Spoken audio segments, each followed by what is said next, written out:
I would now like to introduce our final speaker for this evening. Maha is Gender Advisor at the United Nations Population Fund Pacific Sub-Regional Office here in Suva. Maha oversees national prevalence studies of violence against women in 5 countries and provides policy and program support to Pacific Island states. This is apart from providing internal programming and technical support. Previously, she served with the UNFPA in Switzerland and Sudan and worked with UNIFEM at the start of her UN career. Maha will round up this discussion with the latest ICPD review findings on families and the Pacific development implications. Thank you.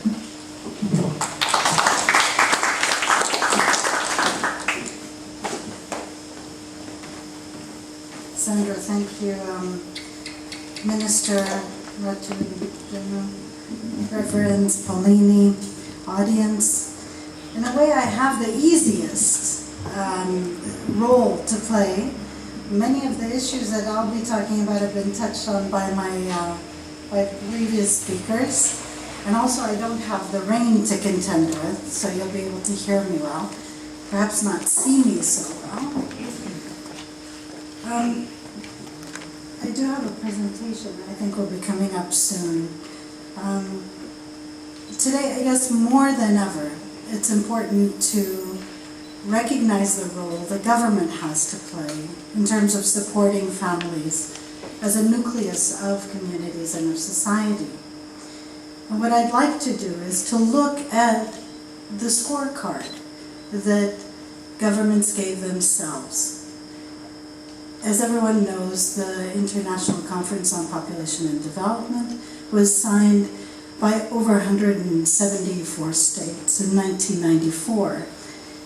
Last year and this year, with the 20th anniversary, we've had an opportunity to look back and to also recommit to some of the essence of that discussion in Cairo. In the Pacific,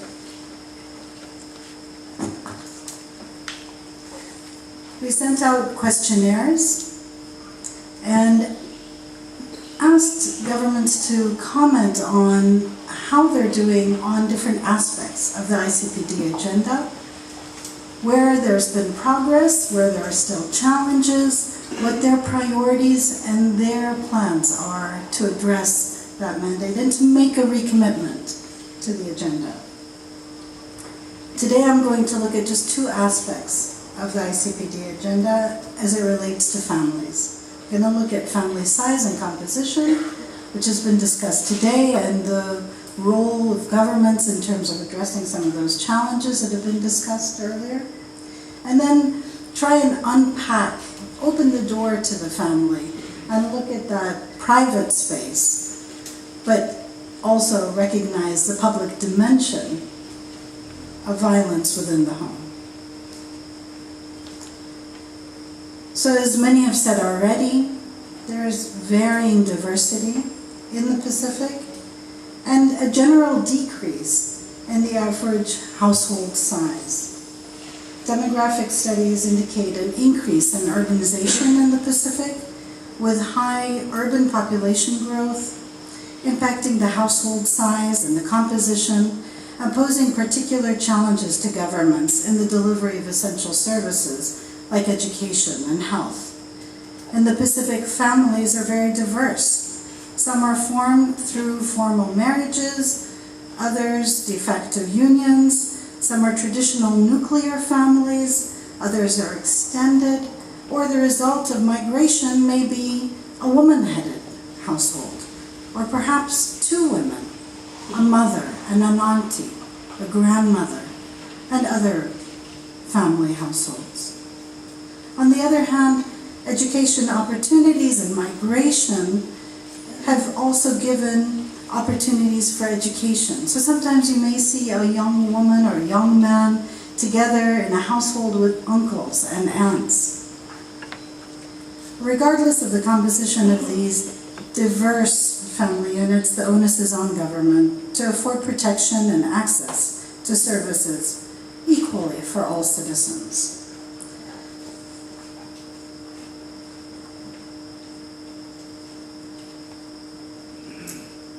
So while we acknowledge that households and families are the fundamental units of society, the last rounds of census have shown a general decrease in the average household size in the region. What we see, just from a graph that's available to you at the table in our population and development survey, is that in fact there has been a general decrease, and really only Nauru have we not seen a change. The most significant reduction in household sizes are in Samoa, Marshall Islands, FSM, Solomon Islands, Fiji, and Palau.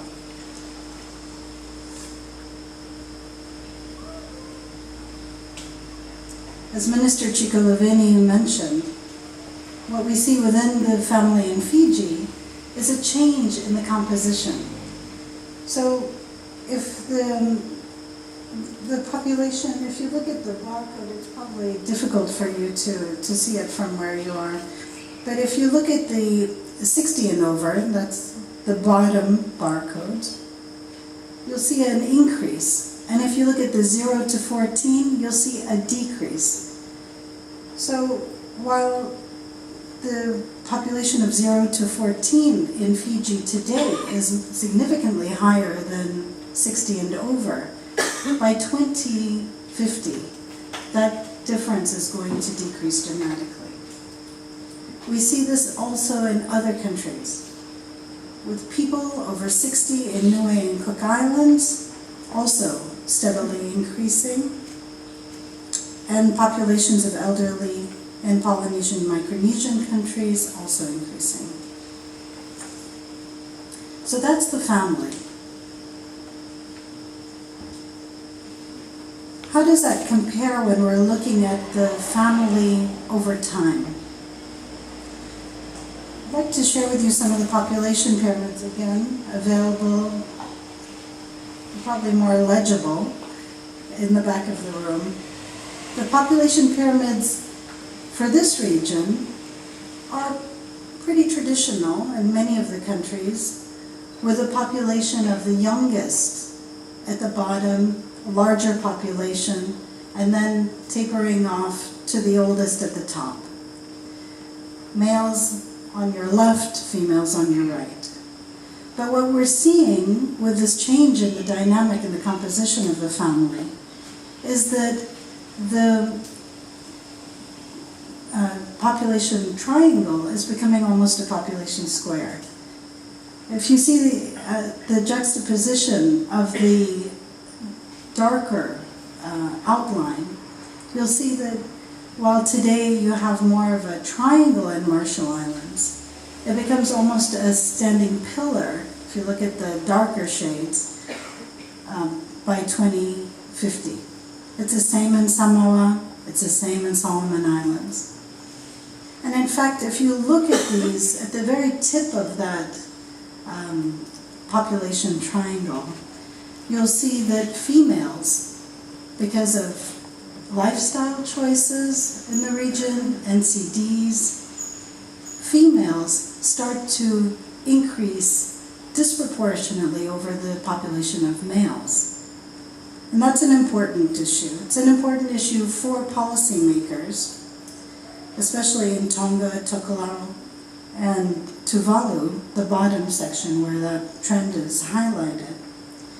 Because if women remain underrepresented in the formal employment sector, what that means is that pensions and other social protection afforded to those that enter the formal labor market will not be available for widows and women as they age. Other social protection mechanisms reflecting these roles, responsibilities, and really the feminization of aging will have to be put in place by governments. And in the Pacific, that's often in partnership with CSOs, civil society organizations and non-governmental organizations. So that's a little bit of background on the family, and let's see how governments rated themselves, how they scored themselves.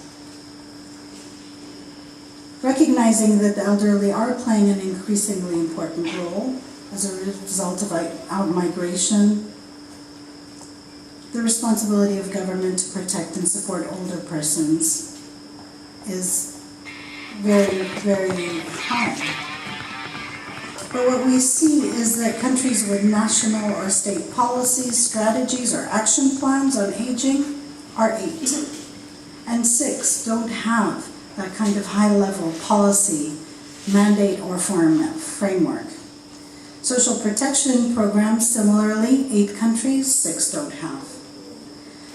And countries with institutions that are mandated to address aging, similarly, are 8 countries and 6 without.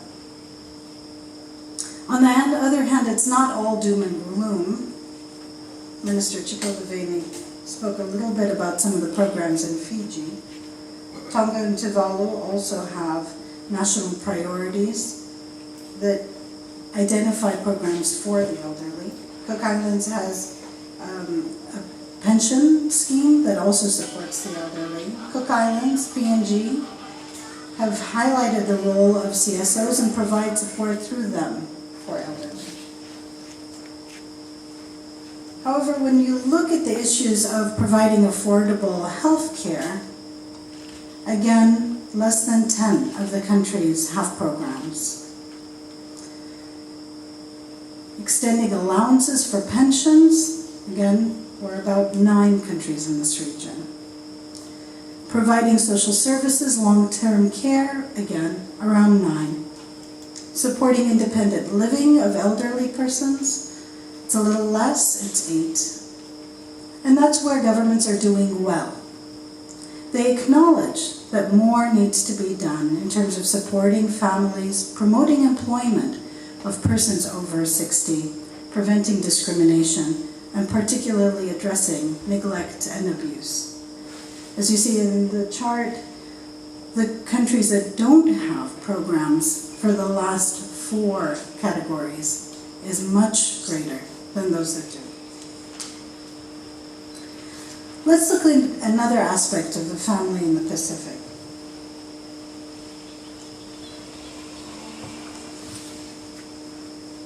I'm going to look at the issues around teen pregnancy that Paulini touched on in her presentation.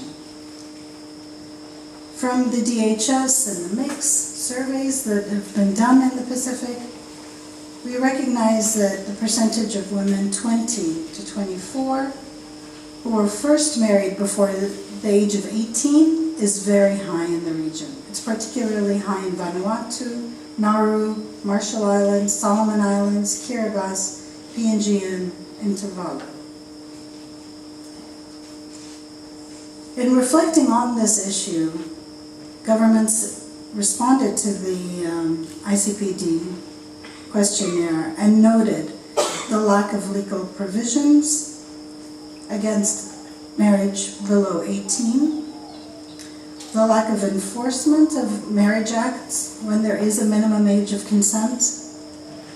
In Kiribati, Fiji, Tonga, Tuvalu, and Palau, there are no legal provisions regarding a minimum age of marriage for women. And child marriage is defined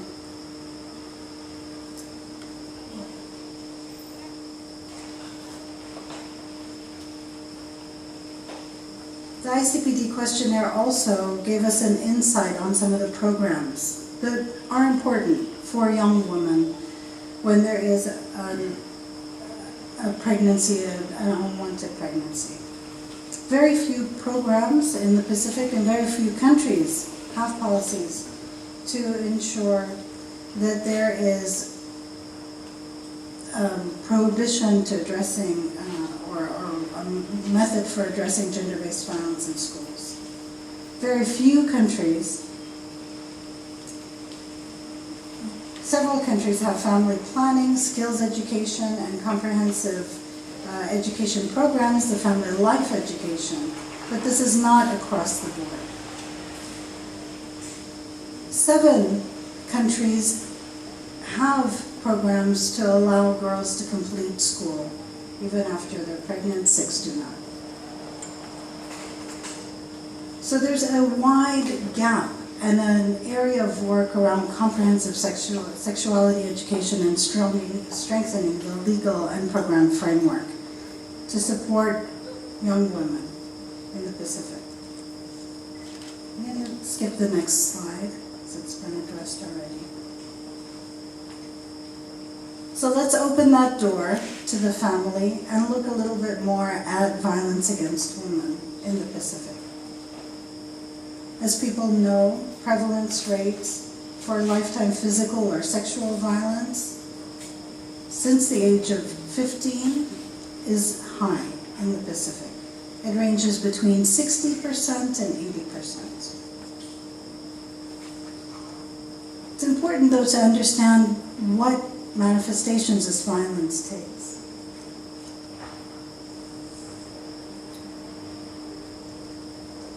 So when we look at physical or sexual violence by a partner, so that's the intimate partner relationship, it's relatively higher in Kiribati, Fiji, Solomon Islands, and decreases, the lowest being in Tonga. When we look at non-partner violence, it's the reverse. When we look at non-partner sexual violence, again, the statistics are different, with Samoa recording the highest. When we look at childhood sexual abuse, Solomon Islands has the highest prevalence rates. It's important to understand this because violence is different, and the policies, programs, legislation to address it in each country needs to be different. But how are we doing in terms of protecting women? According to the ICPD questionnaire, countries rank themselves higher in terms of criminalizing intimate partner violence, criminalizing marital rape, criminalizing rape and sexual exploitation, and having provisions for sexual harassment. Some of the areas where we don't have as much work and as much advance is areas on gender discrimination at work, harmonization of laws on marriage, divorce, ownership of land, legal and equal rights of inheritance, access to financial services and contracts, and protection of property rights. And because we know some of the core critical issues around violence have to do with power relations within the home, access to resources to be able to leave that home, all those issues are very important. They've recently been highlighted and updated by RRT in the law, supplement to law for Pacific women.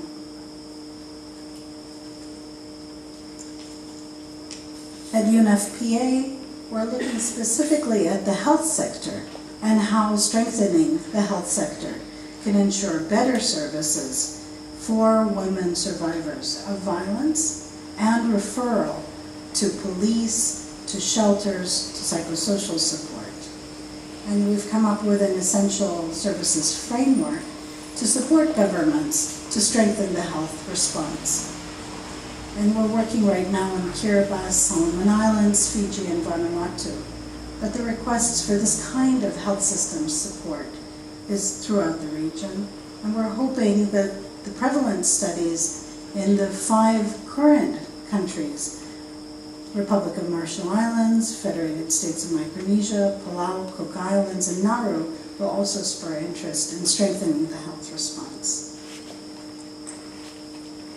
So the ICPD questionnaires are telling us what we've also heard in the 12th Triennial of Pacific Women, that we need to do more to protect women, and through women, to protect families, and through protection of families, protect communities, and our nations and citizens as a whole.